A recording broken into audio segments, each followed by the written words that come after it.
I'm black, y'all. I'm bliggity, bliggity, bliggity black, y'all. I'm black, y'all. I'm black, y'all. I'm bliggity, bliggity, bliggity. Give me a one if you can hear me okay. I shouldn't even be live right now. Give me a one if you can hear me okay. I shouldn't be live right now, but I just had a thought, I had an epiphany. I had to get with y'all tonight and just talk about it. Give me a one if you can hear me okay. Give me a one if you can see me okay. Just let me know that we are fully locked in right here. You know how the saying go, if we locked in, ain't no switching up this whole situation. Give me a one in the comments if we're all good. Okay, I got a one. I got the one that I needed. So people know that we up here. Okay, um, we love to say we don't need a leader. We stand on the block, chin up, chest out, talking about I'm my own man, while we're being marched like soldiers in an infantry into wars that aren't even ours. The leaderless people, black folks, the ones who don't need a leader, are out here being hamstrung and led along into other people's battles where if we win, we don't even benefit, but we fight and we suffer political and economic casualties all the same. How is it that a group of people with no leadership consistently ends up on the front lines for everybody else? Ask yourself that. How can a group of people who don't need a leader always seems to end up on the front lines of everybody's battles? We're literally the shock troopers for illegal immigration. You see Mexicans out there fighting and arguing and shit. It's black people right up in front of the crowd with them screaming. Don't even know what we screaming about. But we'll leave the protest where we defend La Raza and then go to the job where we are discriminated against along racial lines by the same Hispanics who we just were defending. If I'm lying, I'm flying. If I'm lying, I'm flying. And I'm big as hell, so you know I can't fly.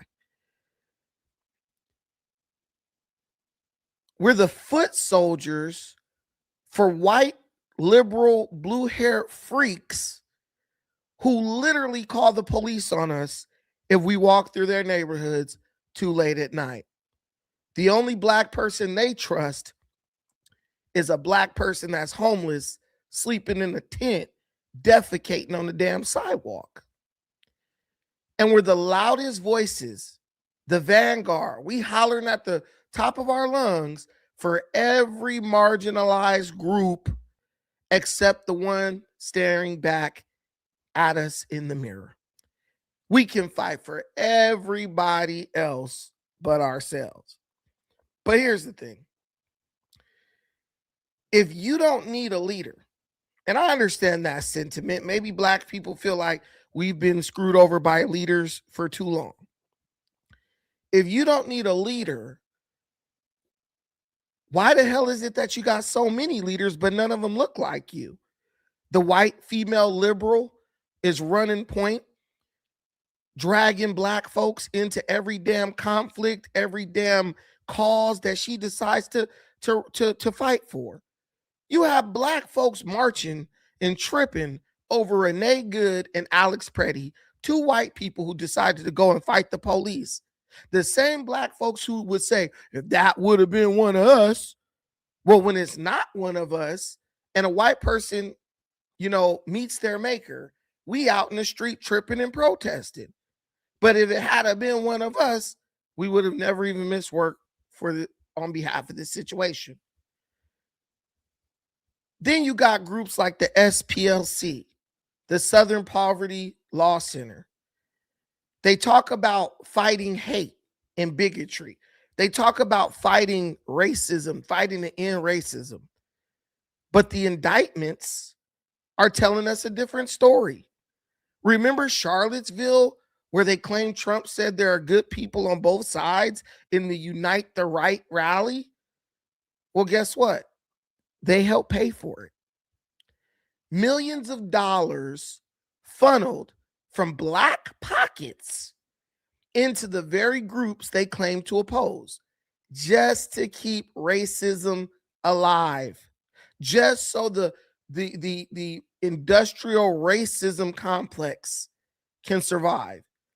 They manufacture the ghost so that they can sell you the exorcism, and we fall for it every single time. That's because you have no leadership. You have no one that you respect, who can call these people out for what they're doing, which is so obvious. Even in the comments right now, you got somebody who's saying, "Oh, you're CIA."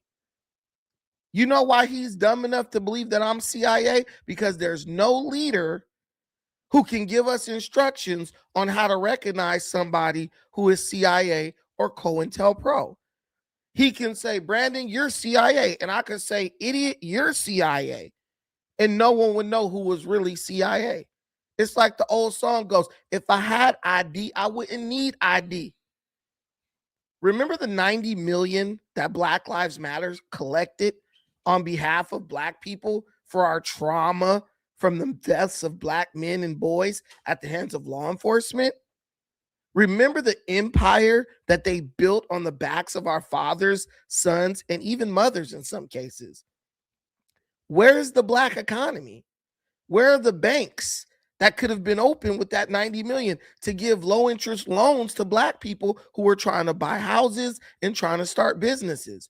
Where's the land that could have been purchased with that $90 million that they received from the so-called racists on behalf of the Black community? Where are the grocery stores that they promised? They're gone. Actually, for them to be gone, they had to have been here at one point, but you know the game. They vanished. They turned into mansions and administrative fees because we had no leadership in place to demand an audit and hold them accountable. We were too busy being activists to be accountants. We are literally held hostage by our own ego and stubbornness. But the problem is we mistake being stubborn and egotistical for strength. We think being unbossed, not having nobody over the top of us to give us instructions and direction, makes us free. But it actually makes us a target. It actually sends a message to every other group. These niggas are disposable. We're nothing more than a bunch of political mercenaries for whatever liberal or minority group that wants to use us at the time. I'm being real with you. Tell me I'm lying. Tell me I'm lying. We're literally political mercenaries. They use us, get what they want out of us, and then they throw us to the side like nothing. Look at this kid who just tried to assassinate the president, Cole Thomas Allen.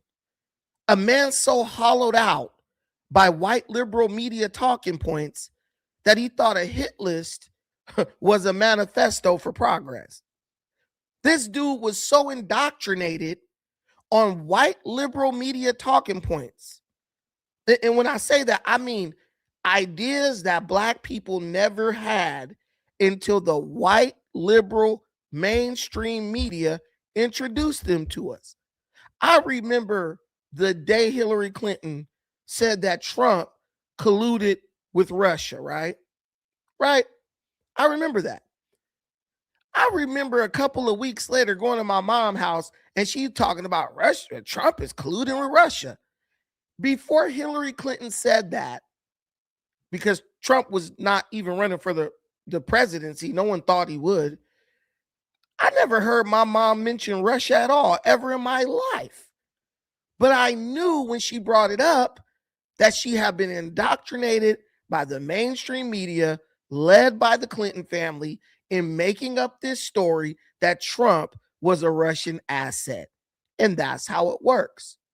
One of our great ancestors, he's not even ancestor, he's still alive, Les Brown, best damn motivational speaker this side the Mississippi, said if you do not program yourself, someone else will program you.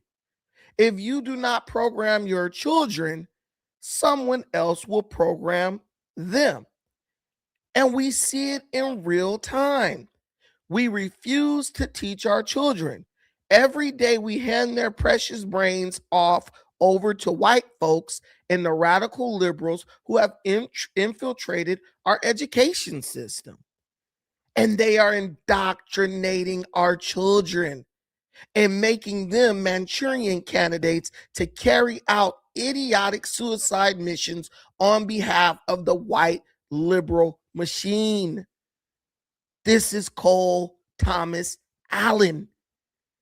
They indoctrinated this brother so fully that he threw away his life at the age of 26 years old in an attempt to assassinate a 80-year-old decrepit old man.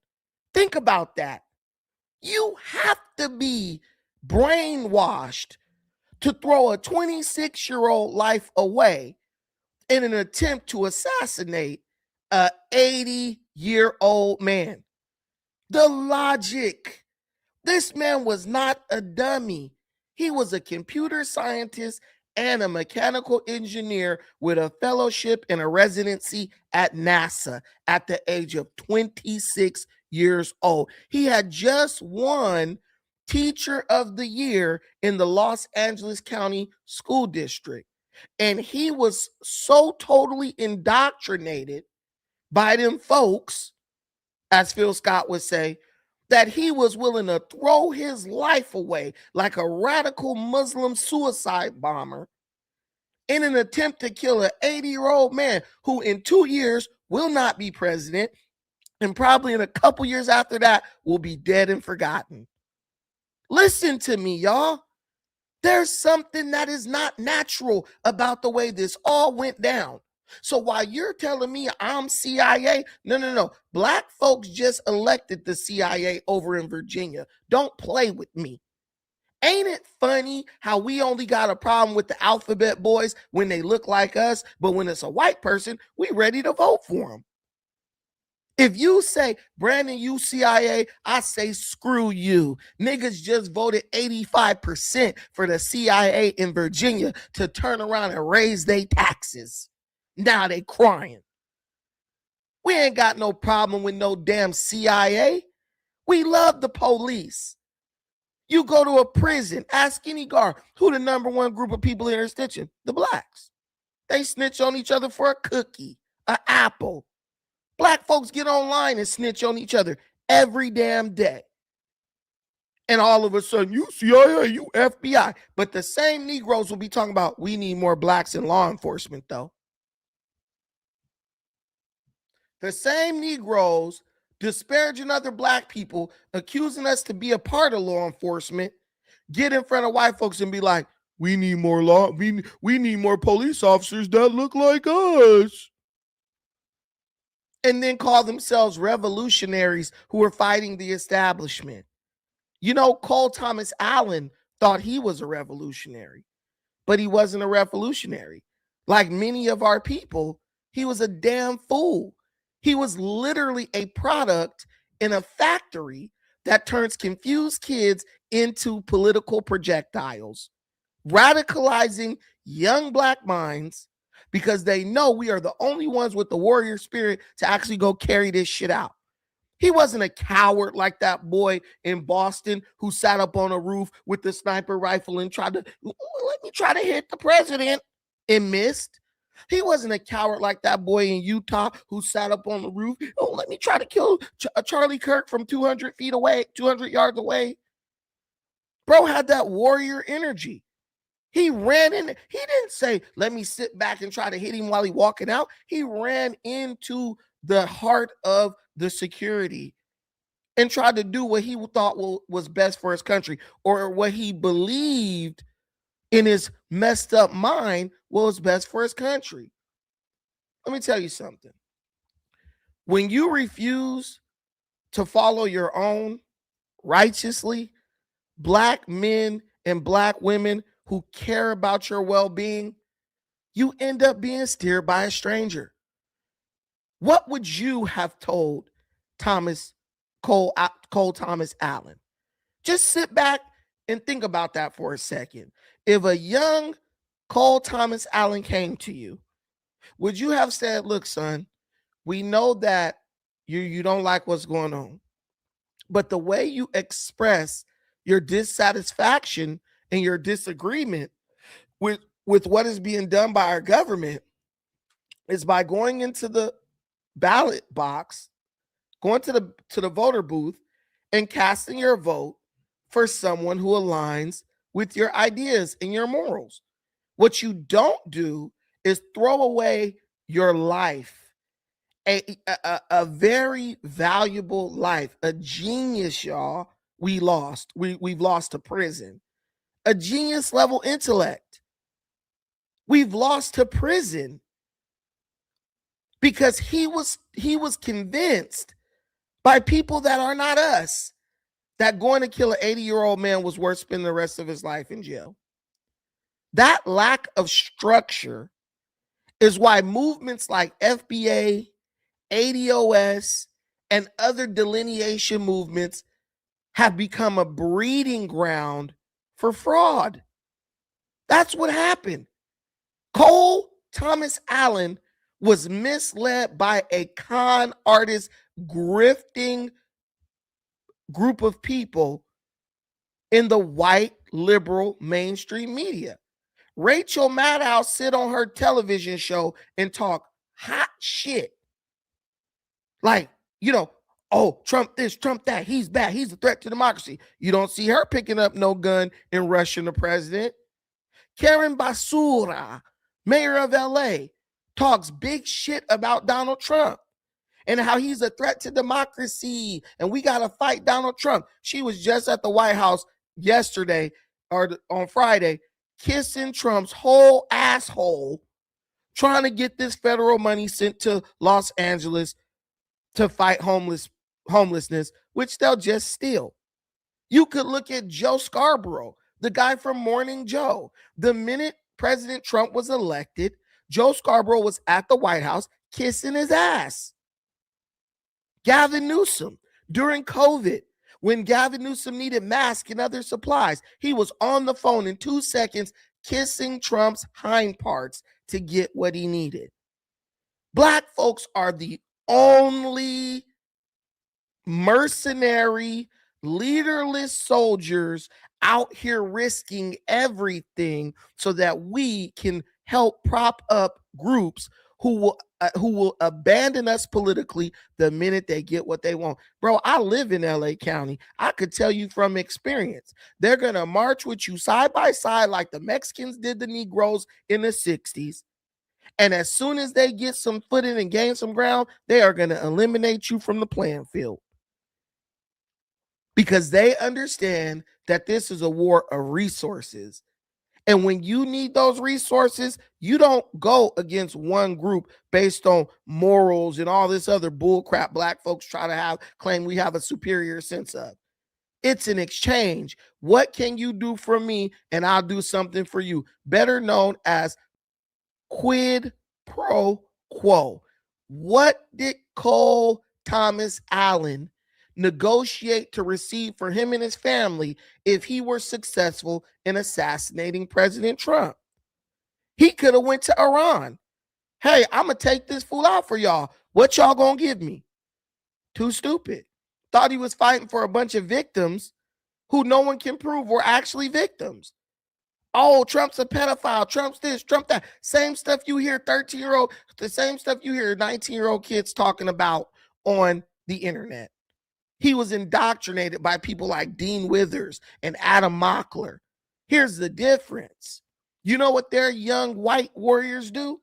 They don't go try to run down the president and gun him down.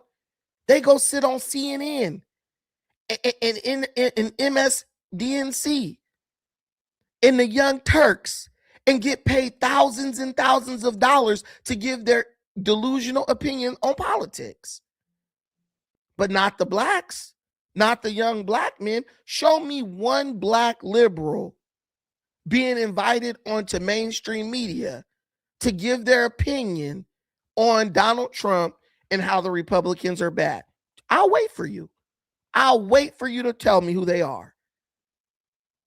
because we get to go to the front lines to do the dying while they sit back after indoctrinating us and reap the rewards. You saw it with Black Lives Matter. You saw it with George Floyd. We went and tore shit up over George Floyd, and the only people who got anything out of that was Asian people, because the first thing Biden did when he got in office was do the anti-Asian hate bill. How did you win? Black people keep fighting for other people's wins, and I, for one, am getting sick of it. All we get to do is go back to our hovel and argue over how we not really Africans, we indigenous and everything else. Stupid. And that's enough for us. We leave our internal civil war where we're steadily trying to eliminate each other through delineation to go fight for other groups.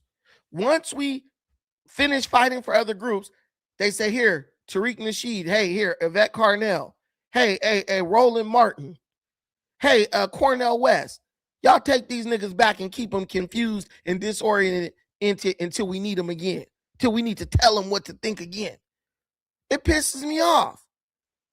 The lack of structure in our community is damn near demonic. We're so hungry to try to establish an identity that's everything but our own that we'll buy it. We'll literally purchase an identity from anyone with a loud enough microphone. As long as they got a super polished YouTube thumbnail, we're their slave. Tell us what to think. It's literally time for us to stop trying to be the world's emotional janitors. We have to start being builders. If we don't build up a wall of leadership around our own interest, we'll keep being the fuel for a fire that only keeps other people warm while we stand outside in the cold. You know it's true. You can deny it all you want to, but we've gone from being young and youthful to having gray in our beard, seeing the same story play out day in, day out, like we're on repeat. Like, am I lying? Am I lying? We're on repeat. And slowly but surely, these people are painting us as the true threat to this country. The assassins used to be white boys. John Wilkes Booth and people like that, right? Dylan Roof. But they're slowly radicalizing our youth to make them the poster child of liberal radicalism in this country. We're not indoctrinated. Like, I don't understand our people.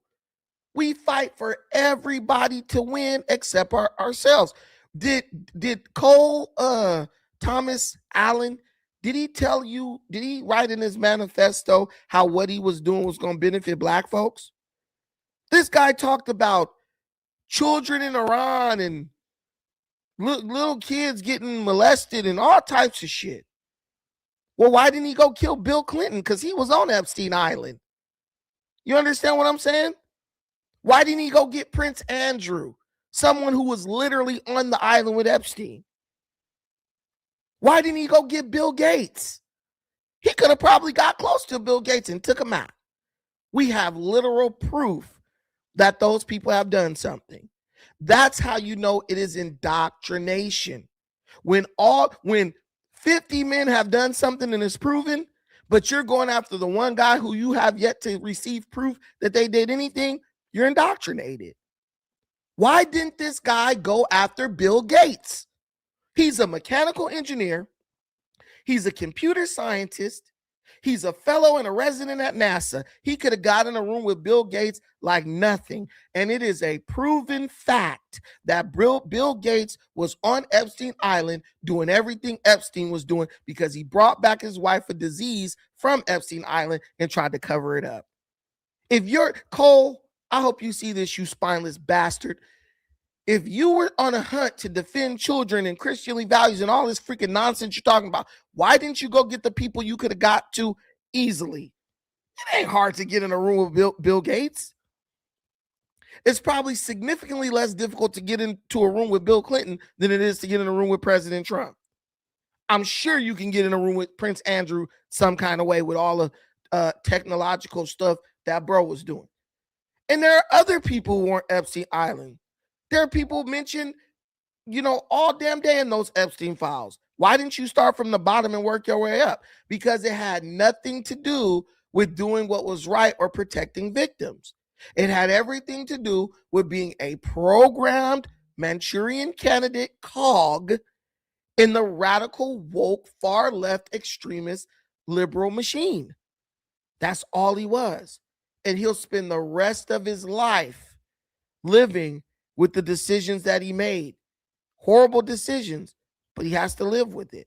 My heart really goes out to this dude's family, even though I know his parents were probably a couple radical cuck liberals, probably sitting up indoctrinating him without even knowing it.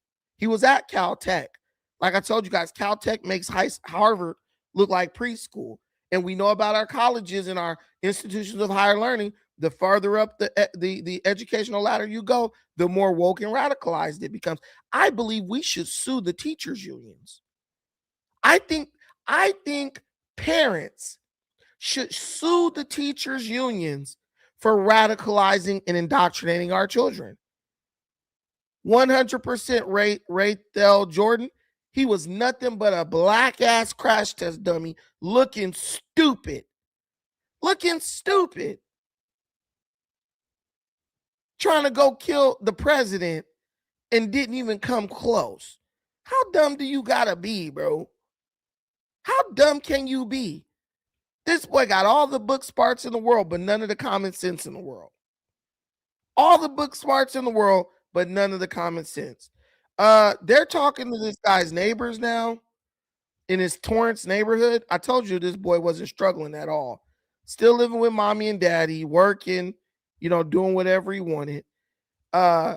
Just getting radicalized. Even his sister snitched him out and said that when she would talk to him on the phone, he would be like saying kind of like crazy stuff about having to do something about what was going on in this country. Let me tell you something to all you young punks out here.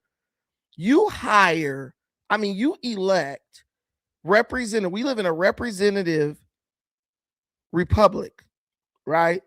We're governed by representative democracy within a republic. You literally vote for people to go to Washington and work for you. If anybody should be taking a shot at President Trump, it should be these no good representatives that we're all voting for. It shouldn't be some 26-year-old kid with his whole life ahead of him. That's what I'm telling you. These Democrats are using us, and they're using our children. And the minute Cole did what he did, the Democrats disown bro. He's deranged. He's a radical. No one should ever do violence. Hakeem Jeffries, Chuck Schumer, people every day telling you how MAGA is evil and you need to watch them and woo. Are they evil? Are they putting it into democracy, or is political violence never acceptable? Because if Trump is a predator and I go after a predator and you truly believe he's a predator, you should be at the courthouse defending me on Monday to keep me from going to jail for the rest of my life. I want all the liberals to pay attention to this. They will feed you the lines. They will give you the script. But the minute you act on that script physically, they are going to disown you. Listen to me. The minute you act on anything they say, they are going to disown you. It's going to be like that scripture in the Bible where Jesus said, many will come to me saying, Lord, Lord, didn't we do miracles in your name? Didn't we prophesy in your name? Didn't we teach in your name? And what did it say Jesus going to tell them in the end? Get away from me, you workers of lawlessness. He's going to say, I never knew you. Get away from me, you workers of lawlessness. That's how these kids are. They do the crime. They get put down. They look up. They on their way to the prison and they say, not a single Democrat is going to come to help me. Not a single Democrat is going to come to save me. Where are all the people on the internet? Trump's a pedophile. He was on Epstein Island. Are they going to take up a GoFundMe for this guy? You know what? He's not white enough. That's the problem. Can't tell you anything about him. I just see him coming and going. These are the neighbors going to work or school. I don't know what he does. So no interactions with I haven't had the parents? The parents I'm friends with. I'm friends with his dad. They're very solid, peaceful, good people in the community. Yeah. So the only part I saw, because I was at a neighbor's house watching what was going on so I could get back into my house, was I saw the SWAT team show up. There was, I don't know if you guys were here, but there was like 25, 30 SWAT members with a big like SWAT truck out front. So we were waiting for them to do that, clear it, make sure that they felt like everything was safe, so that we could get back into our house. After that, then I think they started searching through the house, but I went to sleep after that. So what can you tell us about this guy? I don't really know anything about him. I know he lives there. I just know what I've read in the media coverage. I'm friends with his father, and his parents are very peaceful, very good people. But I don't know much about him. So how long has he lived here? I was given the estimate of 2 years. It could be longer. It could be 3 or 4. So I did recognize him, yeah, but I was aware of like all the commotion first, so that I knew something was going on. So, but you never talked to him? I can't remember ever talking to him. I don't even know that I really said hi to him. He kind of kept to himself. Do you know that he was like teacher of the month? No. You didn't know I that? didn't know any of that. But, I didn't know he was a teacher, to be honest with you. How does he seem? Like a nice guy, quiet guy? He's kept to himself, very quiet. Yeah.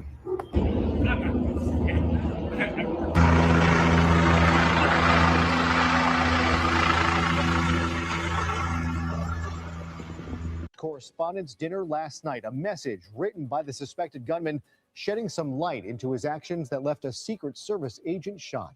Hello, and thank you for joining us. You're watching Eyewitness News at 5, live on ABC 7, Hulu, and wherever you stream. I'm Jory Rand. I'm Liz Nagy. He called himself a friendly federal assassin. That's how ABC News sources say Cole Allen, the suspected gunman at last night's White House Correspondents' Dinner, referred to himself in a message he sent to his family just before the shooting. President Trump, the First Lady, and the Vice President were all on the dais when those shots were fired outside the ballroom. The suspect, 31-year-old Cole Allen from Torrance, accused of rushing past security and opening fire, hitting a Secret Service agent. Someone said, I can only imagine what he was teaching in his class. He wasn't teaching radicalism because he was working at an Asian school. He was working at a school for Asians who are like trust fund kids. That's why he got Teacher of the Month. You're not getting a Teacher of the Month working in the ghetto. You're not getting Teacher of the Month working at a regular public school. He was working at a private school for Asian trust fund kids. That's how he got Teacher of the Month. Understand that. All that shit is political.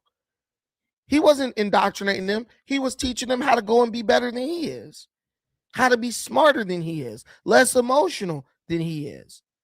This guy got. He got indoctrinated. You could even tell from his pictures. He looks so healthy and happy and vibrant. Bro was actually on the news a long time ago. And if you see like how he looked on the news, you would be like, yo, this guy's a totally different person. Because what you guys might not understand, being a liberal is stressful. Come to California and go hang with the liberals. All they're doing is smoking cigarettes all damn day. Because being a liberal, being a person who is so emotionally unhinged is very stressful. And you can see it. You can see it on his face when you look at his mugshot and stuff. Compared to how he looked years back, compared to how this guy looked years back, he looks like a totally different person. This dude is 20. If you look at this picture, this man is 26-year-old bro, look like he in his 40s. It's stressful. Living this life where you're just like constantly like riled up. You wake up every day obsessed with what the president is doing. It's not sustainable. And that's why they have to like lash out, bro. That's why they have to just do something to like get the monkey off their back, so to speak. See, but no one's gonna tell you that. I want to find this other video.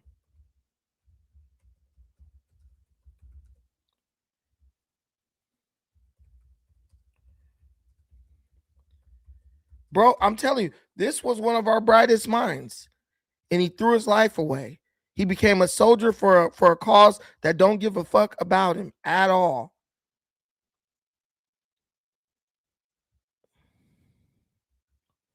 I'm trying to show y'all this. Hold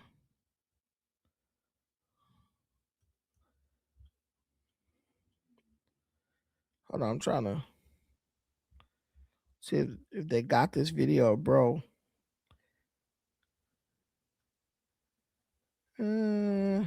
Okay, here you go. This is bro right here.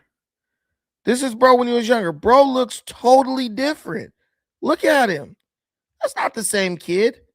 That's not the same kid at all. With Popeye's new $5 faves menu, you can get this, or this, or this, or this. But no one's stopping you from getting them all. No, he was a mechanical engineer and a computer science. Within the last 24 hours, we've learned a lot about that alleged gunman, Cole Allen from Torrance. He is a registered voter in LA County, but he's not registered with either political party. According to his LinkedIn profile, he's a trained mechanical engineer who graduated from Caltech back in 2017. Just last year, he earned his master's in computer science from Cal State Dominguez Hills. Allen describes himself as an indie game developer, and one such game credited to him is described on its Steam page as a skill-based, non-violent fighting game. Also last year, he posted to LinkedIn that he was named Teacher of the Month at the education company where he's believed to be currently employed. In the hours after the shooting, when authorities learned that Cole Allen lived in Torrance, they descended on his home trying to learn more. Eyewitness News reporter Rob Hayes is live in Torrance for us this evening with exclusive video you'll only see here on Eyewitness News. Rob. Yeah, residents here stunned to find out that the D.C. shooting suspect lived right over there at his parents' home. Now, meantime, we're learning that right before the shooting, he sent a message to his family spelling out his plans. Cole Allen, a 31-year-old Caltech engineering graduate and college prep tutor, now in custody, accused of opening fire at the White House Correspondents' Dinner. ABC News quoting sources that say Allen sent a message describing himself as, quote, a friendly federal assassin. Acting Attorney General Todd Blanche saying it does appear that Allen was targeting people in the Trump administration, including the president. And an Eyewitness News exclusive, we interviewed a man who appeared to be Allen when he was a student at Caltech. The idea with this is to prevent it from moving at all. We found him at an aging conference. He had designed a new way to make wheelchairs safer. The wheelchair brakes tend to lock the wheels, but don't actually lock the chair to the ground. That was back in 2017. Today, according to his LinkedIn profile, Allen was working for C2 Education, a private company that prepares students for college entrance exams. That profile claiming C2 actually named him its Teacher of the Month in December 2024. In a written statement, the company today saying, we were shocked to hear the news of the horrifying incident that transpired at the White House Correspondents' Dinner. We are cooperating fully with law enforcement to assist them in their investigation. Violence of any kind is never the answer. Allen describes himself online as developing this video game called Boredom, what he calls an atomic fighting game. On the gaming platform Steam, one of the popular tags used to find it was Bullet Hell. Another was Shooter. I was shocked. I didn't believe it. I thought, no, they're just saying that. Today, Allen's Torrance neighbors are left reeling after finding out he's the man arrested in the D.C. shooting. It's really surprising, really shocking. I'm sad for his family. You know, his parents are good people. They don't deserve this. They're school teachers, solid, like really solid members of the community. Now, sources tell Associated Press that Allen's brother called police in Connecticut once he saw the message that his brother sent, but that call came 2 hours after the shooting. Meantime, Allen's sister told investigators that Allen bought the weapons legally in California and he kept them here at his parents' house without his parents knowing. Reporting live in Torrance, Rob Hayes, ABC 7 Eyewitness News. Rob Hayes, thank you. And stay with Eyewitness News for the latest on the shooting at the White House Correspondents' Now, let me ask y'all a philosophical question.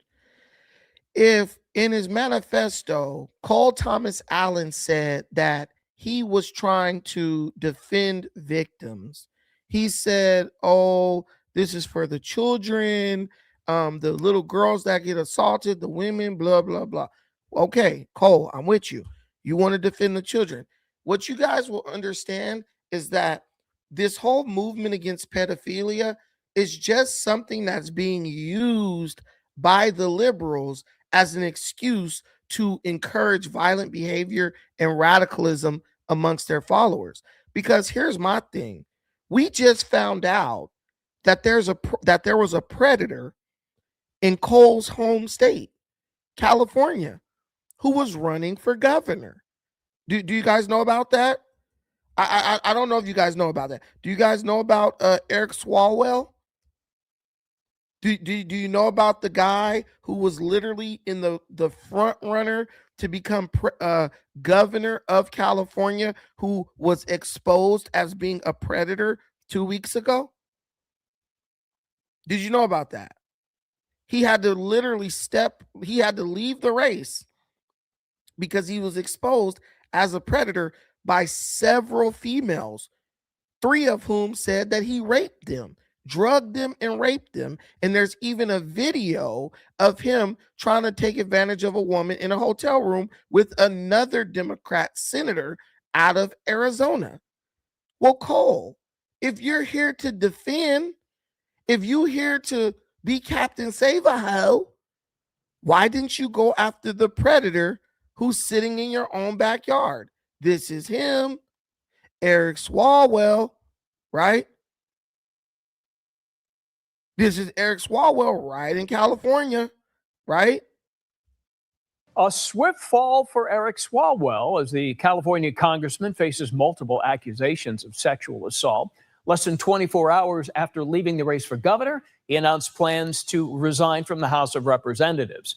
His departure will come amid mounting political and legal pressures over the allegations, with lawmakers on both sides talking about trying to expel the Democratic congressman, and now we're hearing from one of his accusers.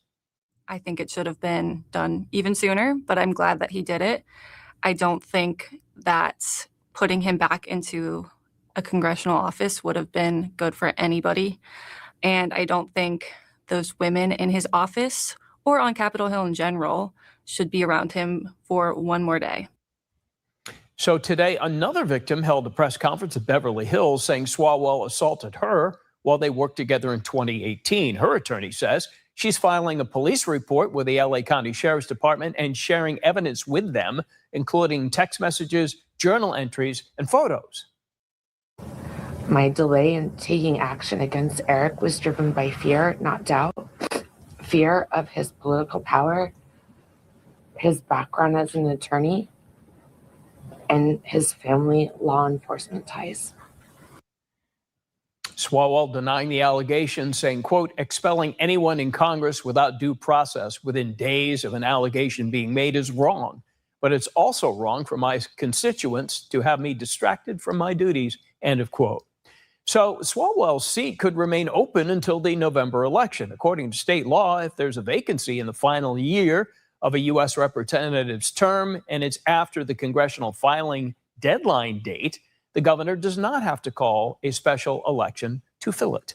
A swift fall for Eric Swalwell as the California congressman faced. Oh, sorry about that. But yeah, so you know, Cole, I'm here to defend children. I'm here to defend victims, right? But guess what? He didn't defend them from the enemy, the predator, right in his own state. And that makes me call BS, right? That makes me call BS on Cole. And I don't want to do that. I don't want to put another black man down. But Cole, it's bull crap what you're saying, bro.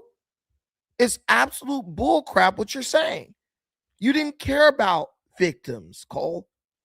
Cole, you were literally radicalized against one man. Cole was radicalized against one man. And it's painfully obvious who that person was. And that man was Donald freaking flipping Trump. It's terrible. You threw your life away. And when he sits in that cell, I hope, God gives him the wisdom to see that, these dudes got me. They tricked me. They tricked me into doing their dirty work. Because I promise you, if Cole would have succeeded, the Democrats would have been like, sorry, we're sorry what happened to Donald Trump. And guess what they would have done? They would have moved right the hell on. They would have moved right the hell on. They would have had Vance be president. They would have tried to dismantle him over the next 2 years while stalling everything he tries to do in Congress or for the country. And they would have just moved the hell on. That's what they would have done. They don't care if you die. Look at what happened with Charlie Kirk. Charlie died. And you know what they did? They just moved right on. That's the name of the game. Get them out. Get them out. Pretend like you're sad that they died. And then just do it moving. But now you have the mainstream media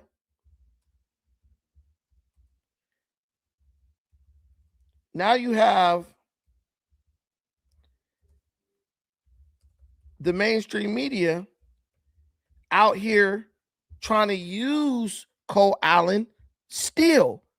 They're still trying to use Cole Allen. They're literally trying to use what he said in his manifesto and take what he said in his manifesto and weaponize it against Donald Trump, bro. They're literally trying to weaponize what he said about Donald Trump in this new CNN interview. And Trump is not having it. Bro's not having it. They're trying it, but bro's not putting up with it. He's like, dude, I love the way Trump goes at these people because he doesn't pull any punches with them. Let me go right here for y'all because 60 Minutes already got the interview.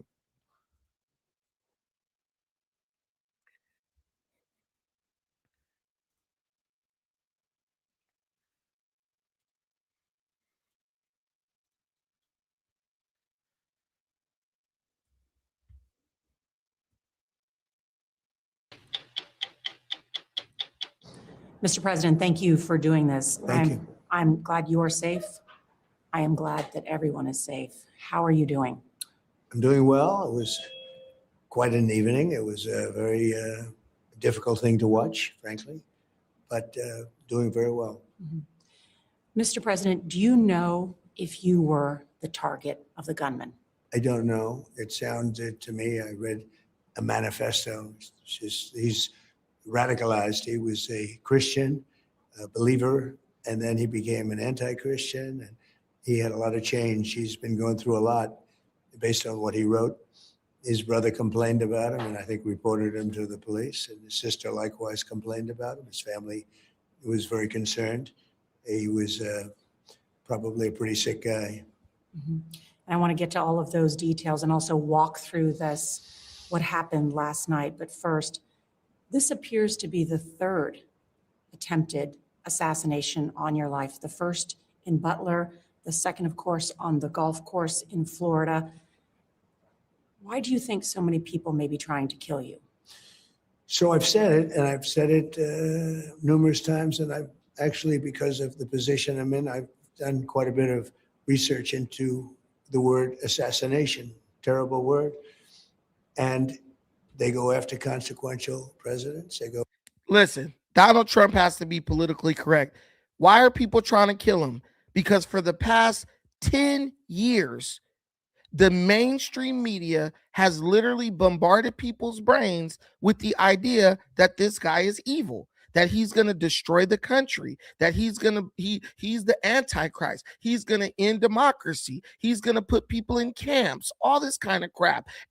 You still got media outlets talking about Project 2025 after Trump, and many scholars, many authorities have come out and say Trump has nothing to do with Project 2025, but that won't stop them from saying it. Excuse me, because our media, our news outlets, they've crossed over from being journalistic.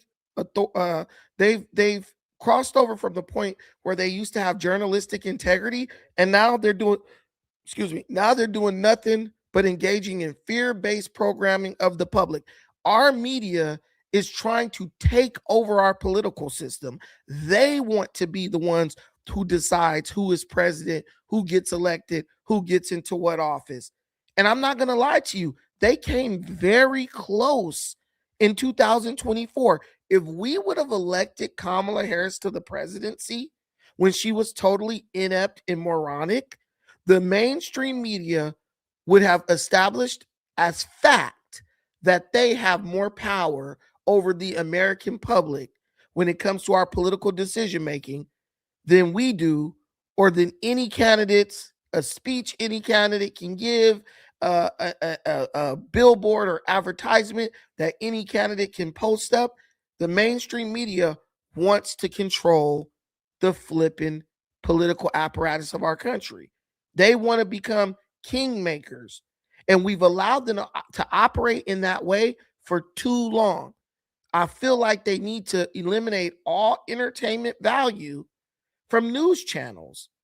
They need to say, look, you can't do entertainment shows if you want to spread the news.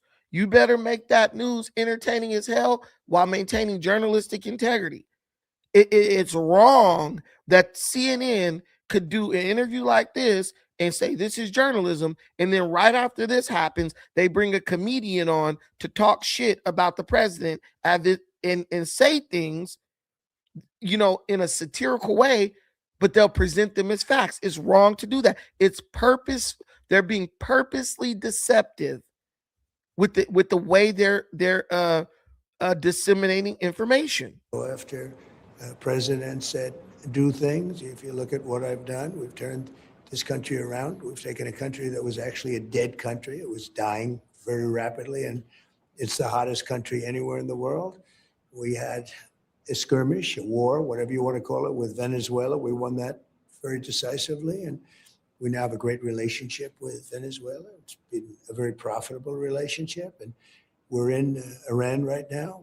Other presidents should have done it, but they never chose to do it. They should have. They made a terrible mistake by not doing it. It's tougher now than it would have been 10 years ago or even 5 years ago, because they had thousands and thousands of missiles and everything else. If we didn't do the B-2 bomber attack, that alone was a big deal. The killing of Soleimani, which I did in my first term, was a big deal. But when you're consequential, when you do things, a lot of things, and things that work out very well for our country, Abraham Lincoln was assassinated. McKinley was assassinated. McKinley made the country very rich.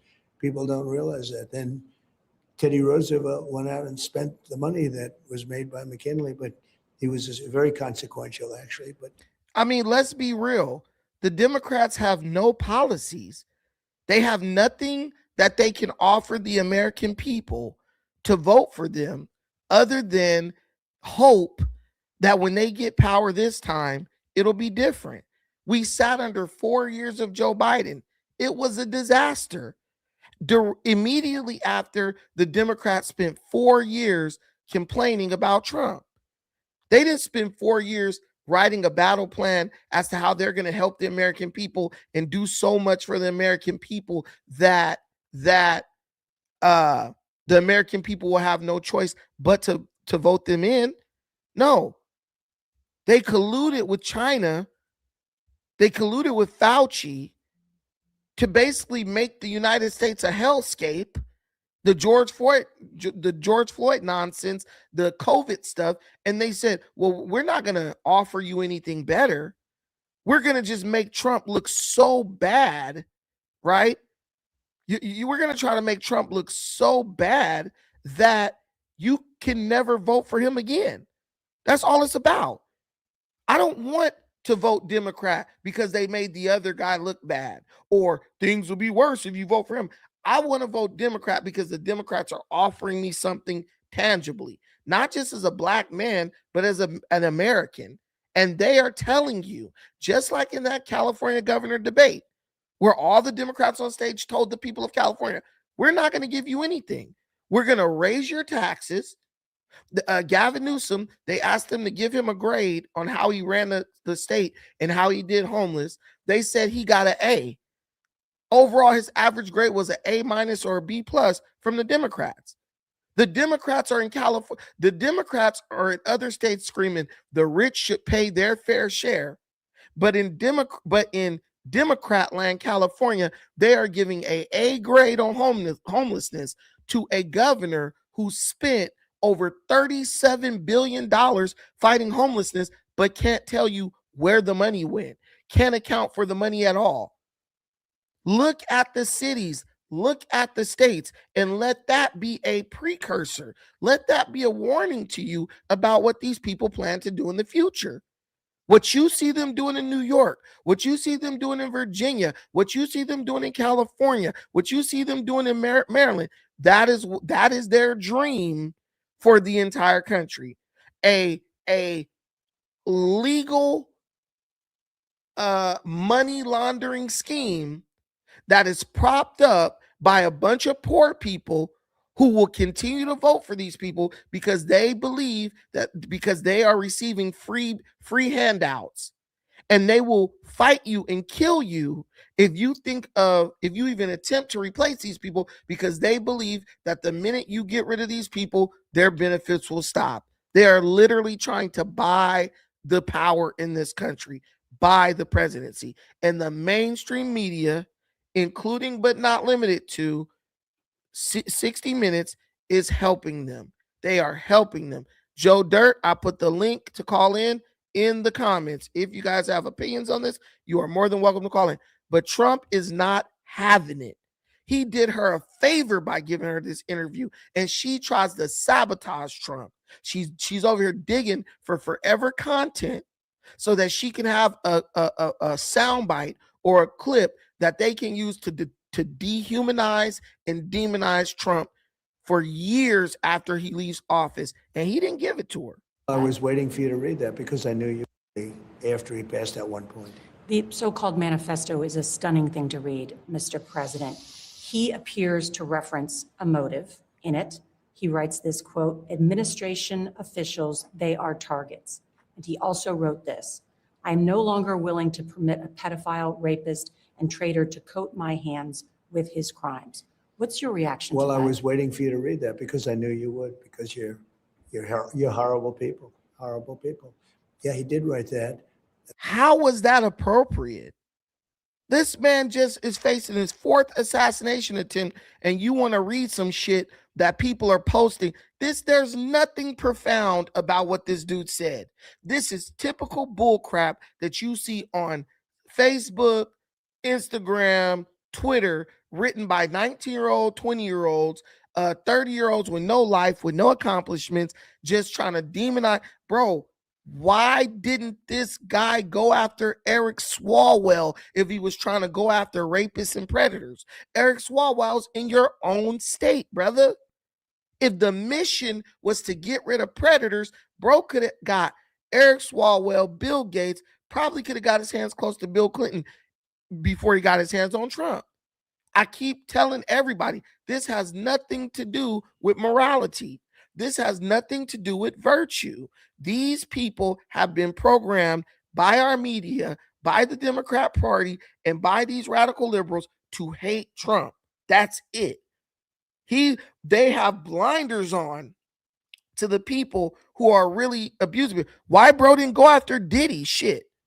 It's too many predators in this country to say, well, I'm going to just go after the president because he's a predator. I'm not a rapist. I didn't rape anybody. Do you think he was referring to you? Excuse me. I'm not a pedophile. You read that crap from some sick person. I got associated with all stuff that has nothing to do with me. I was totally exonerated. Your friends on the other side of the plate are the ones that were involved with, let's say, Epstein or other things.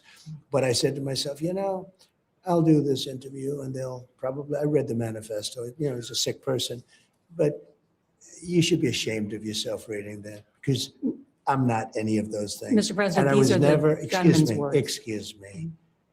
You shouldn't be reading that on 60 Minutes. You're a disgrace. But go ahead. Let's finish the interview. The other thing that he wrote in She took he said you're a disgrace, and she's just like, okay, I am a disgrace. Again, look, reporters say what they have to say to get paid. They do what they have to do to get paid. They don't have emotion regarding what they're doing. They don't care if they're misleading people. They're getting paid. And these media outlets, they know that you could bring way more people in with negativity than you can with positivity, right? You learn that when you do social media. People want drama. People don't give a fuck about victims. They're watching because they want the drama. They want the tea. They want the content. They wouldn't care. Listen, why aren't we calling for Bill Gates to be arrested? I'm asking you a question. I'm asking all y'all. Why aren't we camped out of Eric Swalwell's house? Why aren't Mexicans trying to knock down the door of the predator, the proven predator, Eric Swalwell's house, because it's proven? Well, there are women who have video evidence, photos, texts that this guy was preying on them. Why aren't they over there doing that? Because look, here's the thing. People are like, release the Epstein files. Okay. But until the Epstein files are released, you have no proof that Trump did anything. And there are people, congressmen, congresswomen, judges, all that, who have read the Epstein files. Obviously, there is nothing in the Epstein files that incriminates Trump. We've all come to the same conclusion that any smart person comes to. If Biden read the Epstein files, y'all, Democrats did everything they could to keep Trump from getting elected. If there was one paragraph in the Epstein files that incriminated Trump, they would have redacted every part of that damn file except for that one paragraph where it talks about what Trump did, and they would have ran on that in 2024 and eliminated Trump from the presidency. They would have got his ass out of there so they could run and try to win against a lesser candidate. They didn't do it. All the accusations against Trump are retroactive, and they are based on the fact that our society is incredibly hypocritical and ignorant.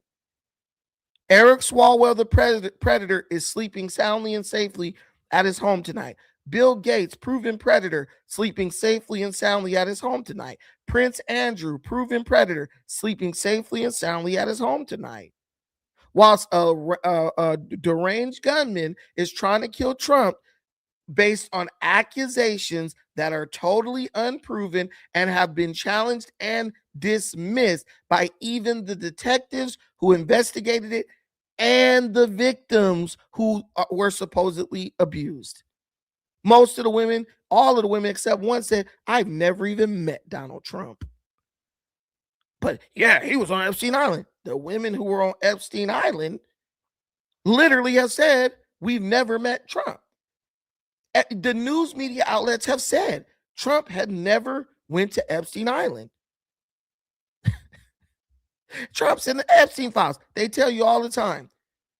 The Epstein files contain any mention of a person that of a person who's mentioned, concerning Epstein. Even if it was news outlets reporting about it, media outlets, anything, articles, anything, that is all in the Epstein files. So if Trump's mentioned in Epstein files over 20,000 times, well, dude, there were hundreds and thousands of articles written about the Epstein files and about Trump's friendship with Epstein. So of course he'll be mentioned. But there's a difference between being mentioned and a woman saying, yo, bro abused me, bro raped me. You're disgraceful. The other thing in the manifesto that I think is worth looking at in terms of determining his motive is he had been staying at the hotel since Friday. He checked in, he said he had cased the place, and he wrote, what the hell is the Secret Service doing?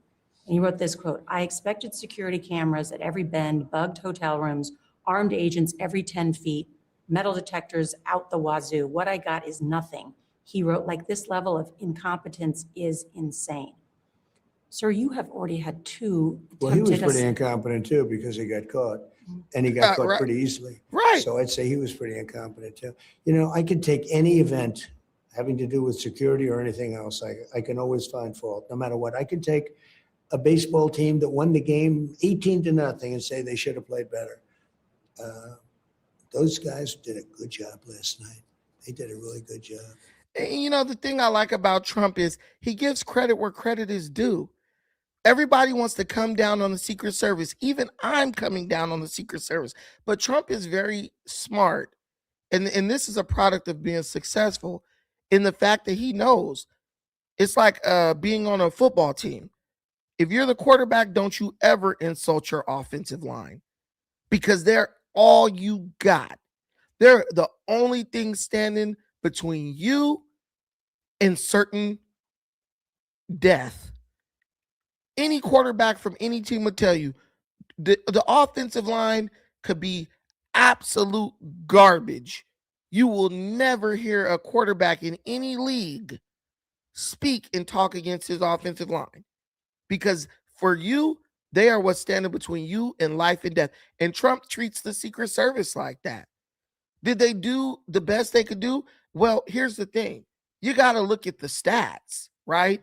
And what I notice about black people, only time we want to look at the stats is when we're talking about LeBron James' sorry ass. Oh, but he scored the most points, but he sucks, right? No, but what about the stats? But we're not looking at the stats. Did bro get past the first security perimeter? No, he did not. Did he even make it to the second security checkpoint? No, he did not. Did he make it in the hotel? Well, yeah, the hotel was still operational. Guests were still being allowed to stay at the hotel. Why wouldn't they? You're just renting out a banquet hall, a ballroom. Do they shut down the hotel when your family do a family reunion or a wedding at a hotel? Hell no. You guys are using this ballroom and everybody else will be business as usual. But did bro get past the first line of defense? No, he did not. He literally didn't do shit. His whole mission was totally ineffective. He shot a Secret Service agent. Bulletproof vest stopped that. But people are like, look at security. It's terrible. No, it's not. They did a good job, I would say. I mean, they moved a little slow on that stage. I personally don't understand why they didn't flip up the table and get the president down behind that and then let him crawl off the stage. I mean, damn, let me see some movie type shit. But beyond that, the guy didn't get past the first security. That's like you telling somebody, "Oh, I'm a rob a bank." You don't get through the front door, but you're saying that you got past, that you got deep into the bank and were close to opening the safe. No, bro, you didn't even get past the front door. You didn't even get past the front door, really. That's why he tried to run. Because he probably was in the hotel the day before or whatever, and he walked past it a couple times, and he probably was like, "Yo, look, it looks lax." But then when he went down at the day of the event, security was probably way tighter. So he said, "Fuck it, I'm gonna just try to run in." Bro got cooked. He got cooked, and I appreciate Trump not shitting on the Secret Service. Do I think there's some things that need to be addressed? Of course. But my thing is, look at the hypocrisy here. Even if you look in the comments, "Oh, dumb Trump. Trump's a pedophile. Trump's right." So is Eric Swalwell. Why you don't hear none of these people going after him? I mean, Trump is not, but I'm saying, let's say that's true. So is Eric Swalwell. So is Bill Gates. So is Bill Clinton. So is Prince Andrew. So are a bunch of people mentioned in the Epstein files. They mentioned Whoopi Goldberg. Why isn't she being arrested? But you guys don't care about that. You guys only care about Trump. And that's why we're not ever going to find common ground, because everything you guys say and do is rooted in hypocrisy. You're not going to get rid of our president on some hypocritical whataboutism bullshit. It's not happening. It's not happening. The sane Americans still outnumber the idiots. Understand that. You are not in Tehran and they curse Trump. You ain't got to lie, baby. What you mean? Of course, Tehran curses every American. They chant death to America every single day. So that ain't nothing. That ain't nothing. I don't care about that. They can go straight to hell as Trump sends them there with missiles. Tell them to go and say that today. One leg, burnt lip Ayatollah. Look, you can't hurt our feelings because we see the hypocrisy, and the hypocrisy that that you guys are displaying is like, it makes us understand why we made this. It makes us more satisfied with the decision that we made. Hey, shout out to everybody in the comments. We have a $5 challenge going on. We're asking for $5 super chats, 5 super chats of $5 or more, just to help support the stream. If you're in a position to do so, you can click the little $sign in the bottom right hand corner of your screen. Or if you don't have super chat feature available, you can click the link, Cash App or PayPal. It is available pinned to the top of the chat. Do the Trump walk.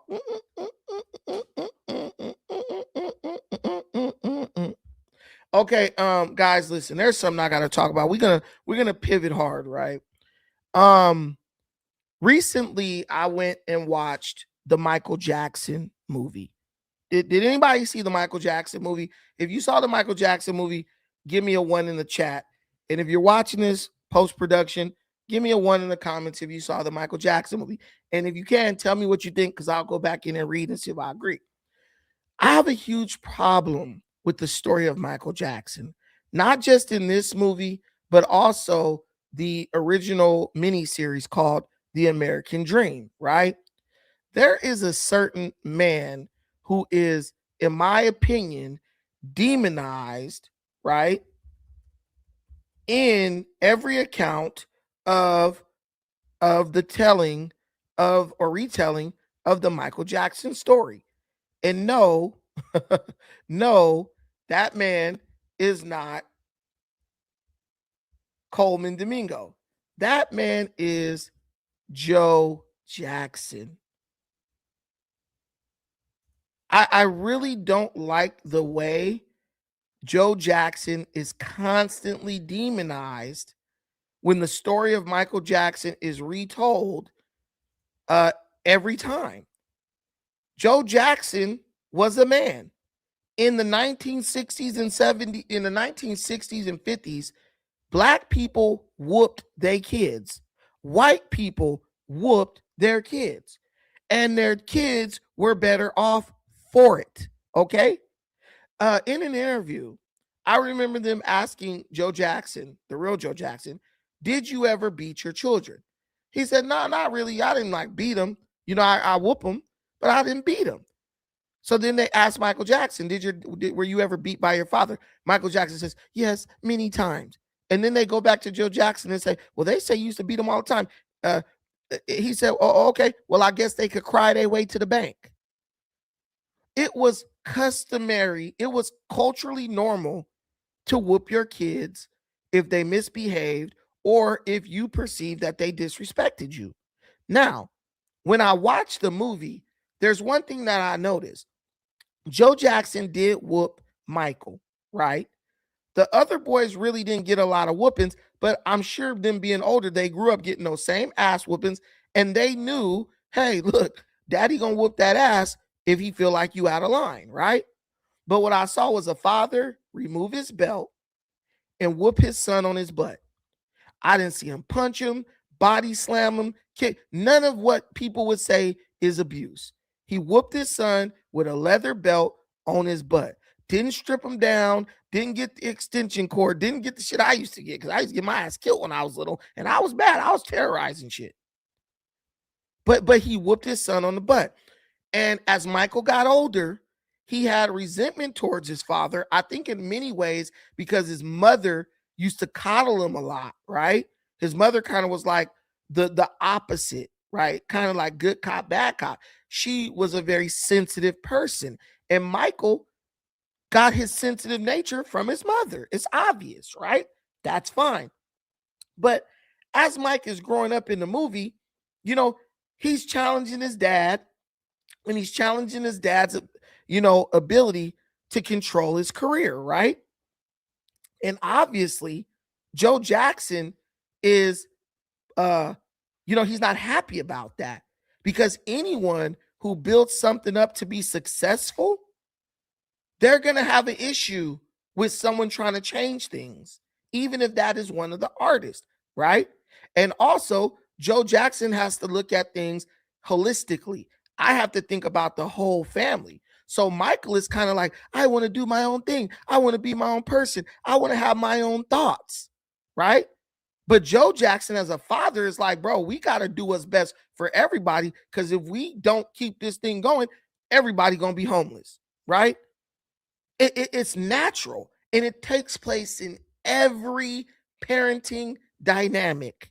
It don't matter if you rich, you poor, none of that. Your children, as they get older, they will work harder and harder to separate you from who they are as a person. They will pursue their own individualism and their own identity. And Michael was not wrong for that. But at the same time, as children do that, parents resist them. They fight against them doing that, because in your parents' eyes, you will always be their baby, and they will always believe that they know what's best for you. I don't understand why Joe Jackson is demonized for doing something that every single parent does. My daughter plays volleyball. Do you know how many parents ain't played volleyball a day in their damn life, but be yelling out instructions on the volleyball court when their kid is on the court? Bro, you 400 pounds with a gut hanging down to the floor, and you screaming to your daughter, you need to do this, you need to do it, because parents just believe they know what's best for their kids, even if they really don't. They observe and they see where they could try to fix things. That's the nature of being a parent. And if they got something good going, go to any rich person. They are overprotective of their children. Look at LeVar Ball. Look at is his name Richard Williams.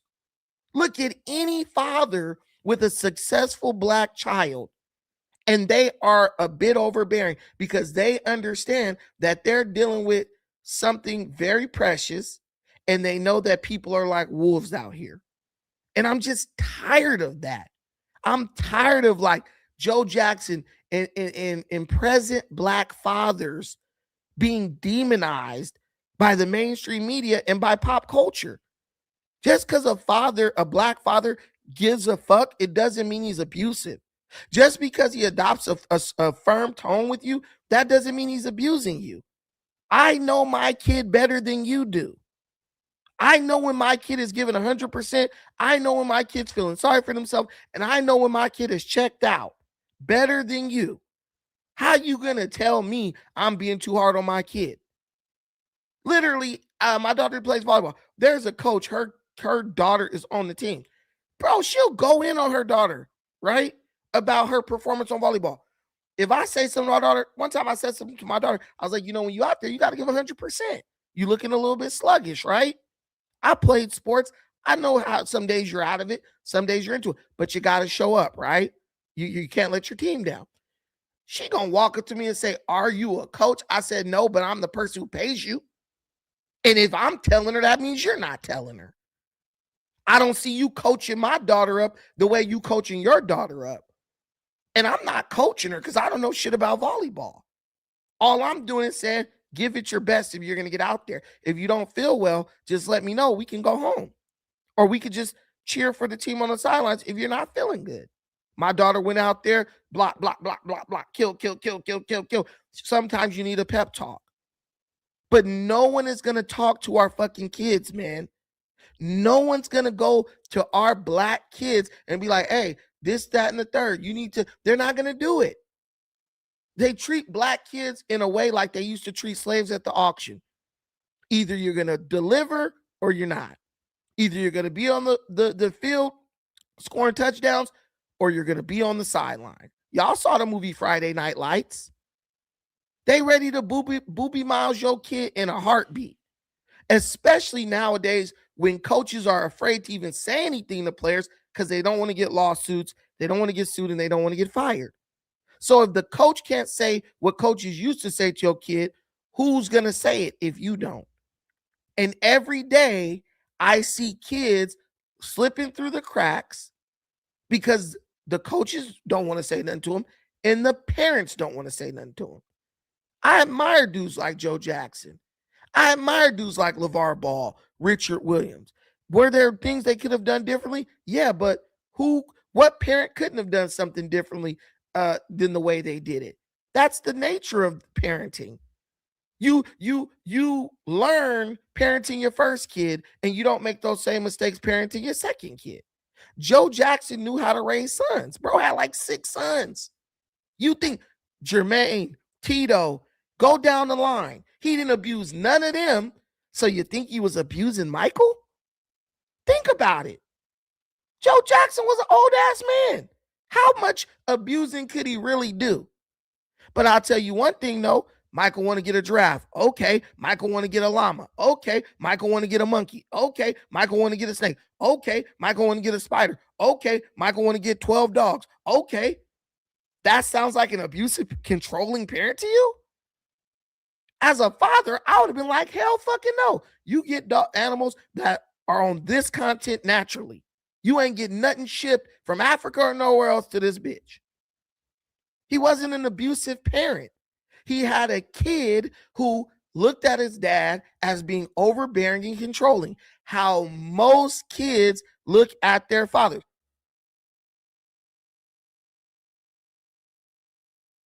Most children look at their parents as overbearing and controlling. It's just the way it is. That's the name of the game. And if you go talk to your kid, ask him, do you feel like I'm overbearing and controlling? Look, hold on. My daughter's right here. Look, let me ask you a question. Do you feel that I am overbearing and controlling? Honestly speaking. No. Honestly speaking, be honest. No. What do you think is a negative aspect of your father? Like, as far as our relationship is concerned? I can't really think of anything right now. Nothing at all. No time where I embarrass you or dang, I wish my dad would stop doing that. Anything like that. I mean, you talk about politics a lot. Like all the time now. Okay. That's pretty much it. Okay. So you in many ways you hate that. Yeah. Okay. Right. Okay. But beyond that, not really a lot to complain about. Yeah. Okay.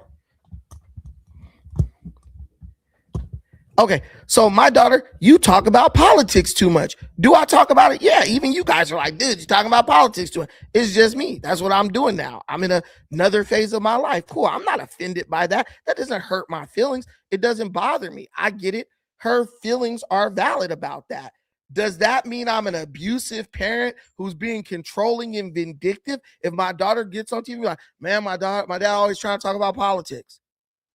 Oh man, his daughter said he was a tyrant who was a crazy Trump supporting lunatic. That's what the news media was spinning, right? But just understand, and even understand this too. We benefit from having the internet. We can get on the internet and say, my kid is doing this. How do I deal with that? We can get a therapist on our cell phone and talk to them. Joe Jackson didn't have none of that. He was raising sons in Gary fucking Indiana in the 1950s. But all of a sudden, shit that was normal in the 1950s is abusive. But that's how it is retroactively. When you look back at it, yeah, it could have been done different. That's normal. That's normal. So why do we continuously try to demonize this dude? Joe Biden was taking showers with his 14-year-old daughter. But we voted him president. Think about that. Joe Biden was taking showers with his 14-year-old daughter. She wrote it in her book. And we elected him president. But Joe Jackson is the problem. Let me ask you a question that I asked my homie the other day, right? They were in Gary, Indiana. You know Gary, Indiana, right? Y'all know Gary, Indiana, right?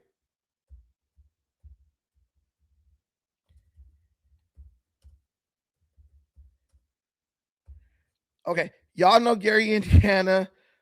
We see all the bad stories about Gary, Indiana. You know, it's a problem. It's a problem. Gary, Indiana, as of 3 years ago, was known as America's most dangerous city. And even now, there are still homicides and everything else occurring in Gary, Indiana. This is still a dangerous place, right? I'm going to ask y'all a very serious question right here, right now. I'm going to play this and I'm going to ask y'all a serious question.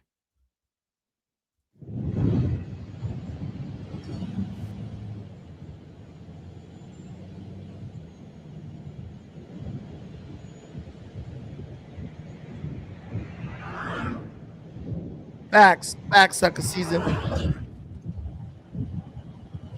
Gary is a city located in in Lake County, Indiana.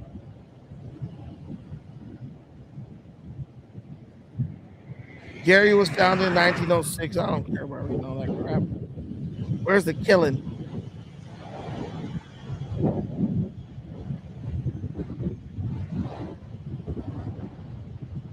Over the years, Gary has experienced significant population decline. I was in Gary, Indiana. I went to go see the old Michael Jackson, the old Jackson home, right? Like many industrial cities, Gary has faced urban decay, right? It was just, when you go to Gary, it's literally just miles and miles of like abandoned houses, bro. Miles and miles of abandoned houses. All right, everyone. I am in Gary, Indiana. It looks horrible. Let me show you on the map real quick, just to give you an idea. You can see the blue dot. Gary is a suburb of Chicago. Yes. Right there on Lake Michigan. Now, no town or city has been disparaged and maligned in my comment sections as much as Gary. Common comments are, well, it's bad, but it's no Gary, Indiana. Look at this. Or, this is Gary, Indiana. This place is Beverly Hills compared to Gary, Indiana. So, of course, here I am. I've got to see it for myself. Now, the story is pretty simple when it comes to Gary. It's just and crap. Astonishingly. Just run down. People getting killed. Look at houses abandoned. You can buy a house in Gary, Indiana right now for $5,000. You can buy a house in Gary, Indiana for $5,000 right now. Just all run down, right?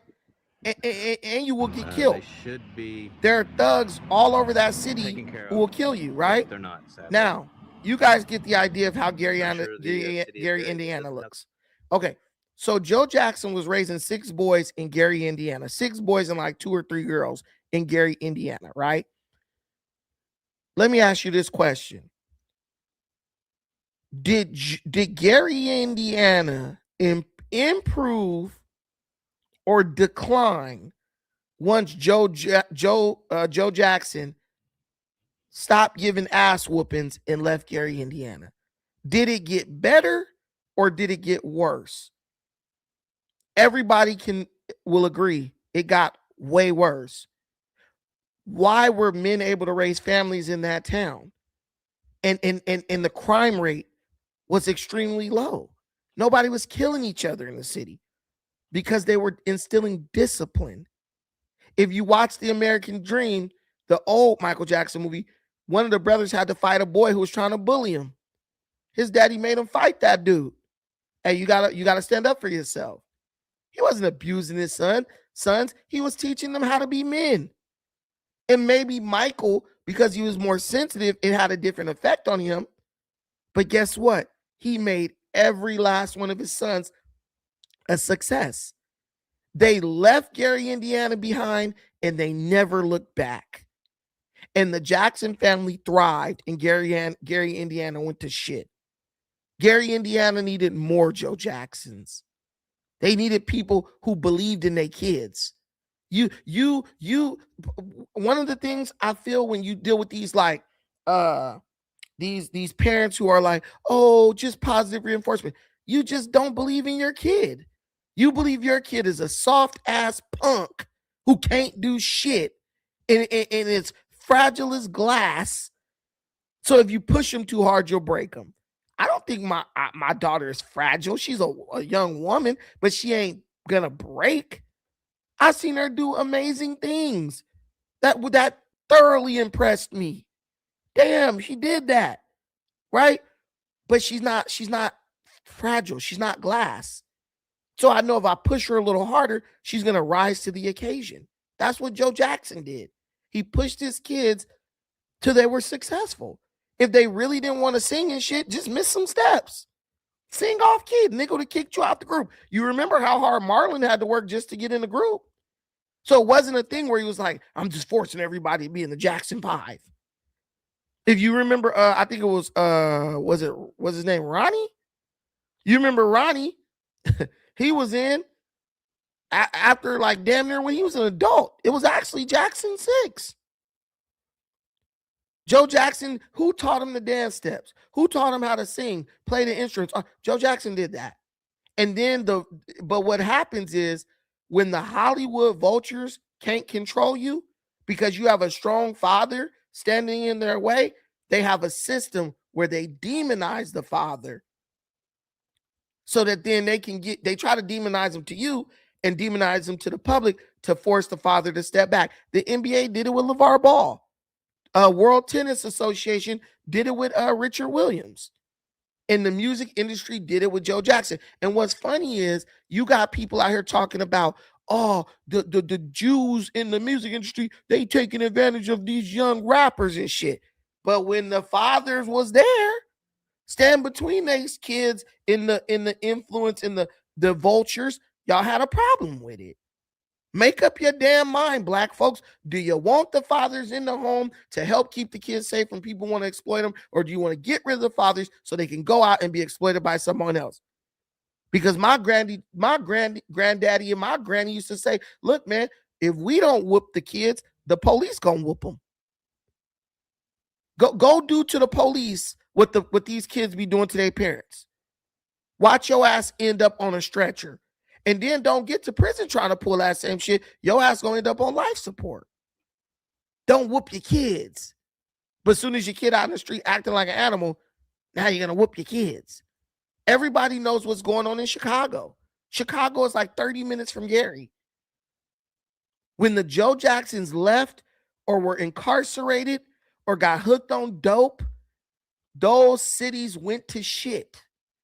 When the strong fathers, the strong male figures left, those cities went to shit. Yet they're still trying to demonize the strong father, the strong black father who was doing a job that up until now they cannot do. Their answer is put him in jail or let him terrorize. Go put 50 strong black fathers with families back in Gary, Indiana today and start and make the police actually arrest criminals. That city will be thriving again. That city will be thriving in 10 years. Real talk. So you ain't, don't be disrespecting Joe Jackson around me. Other than that, it was a great movie. I loved it. Everybody should go see it. But when you watch that movie, give Joe a break, man. Mike was going against his father and shit 100%. Oh, Larisha. Michael Jackson and his family were raised strict Jehovah's Witnesses. His mother, Catherine Jackson, converted in 1963 and raised all her children in faith, influencing their lifestyle. And you didn't see Joe like, F that Jehovah Witness crap. Y'all can't do it. He was not that controlling. He was passionate about music, and he was like most parents, if you get your ass out there on stage, you better do it right. Dude, yeah, it's hard having a 6-year-old be your damn lead-in singer. It's hard. Look at Macaulay Culkin's parents. They divorced over, he had to like emancipate himself from his father to keep his father from stealing his money. Joe Jackson, no reports of drug abuse, no reports of a gambling problem, no reports of stealing his kids' money, no unpaid bills, none of that. They had the Jackson estate. It was up and running. Everybody had what they needed. To me, that is a success as a father. No real scandals with Joe Jackson. The only dirt they got on him, he was abusive. No, he was doing what all fathers did in damn 1950. Those kids get out of line, they getting their ass whooped. Yeah, Michael just didn't like him, but it's a lot of people who don't like their dad. He's mean, he's this, he's that. Yeah, he didn't like his dad's personality. That happens. My daughter just sat and said, "You talk too much about politics." Okay. You think she's gonna like everything about me? Dude, my daughter used to come from practice or school, and she'd be like, "Why my friends think like you're just like the meanest person on earth?" I'm like, "I don't know." She was like, "They think you look scary, so they assume that you're mean." And my daughter is laughing like, "My dad is not mean. My dad's like cool, he's not mean at all." People will look at you and they'll make a whole judgment about the way you treat your family, the way you treat your wife, the way you treat your children, just off of looks, while voting for a dude who took baths with his 14-year-old daughter, Joe Biden. But yeah, so guys, look, that's what it is. Go check out the Michael movie. Very good. If your ass is black, you ain't long enough. That's how we are, but it's very good. Very good. Highly recommended. I give it like a 9 out of 10. So go handle your business. Thank y'all for watching this. I gotta go. I got work to do. I got a job, baby. So I'll talk to y'all later, right? We'll be back tomorrow. Peace.